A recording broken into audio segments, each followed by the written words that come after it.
Inilunsad na ang pinakaunang hemodialysis center ng lokal na pamahalaan sa bayan ng Porac. Pinangunahan ang inspeksyon at soft-opening ng Bayong Porac Hemodialysis Center ni Porac Mayor Jean Capil, katuwang ang Vice Mayor na si Francis Budoy Tamayo at ang mga konsehal ng bayan.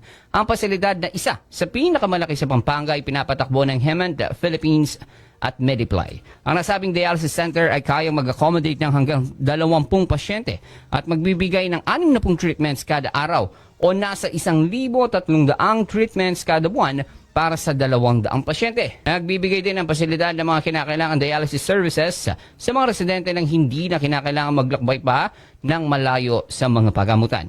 Sa inauguration, binigyang diin ho ni Mayor Jean Capil ang kahalagahan ng pag-unlad ng serbisyong pangkalusugan para sa mga komunidad, lalo na sa mga nakikipaglaban sa chronic kidney disease.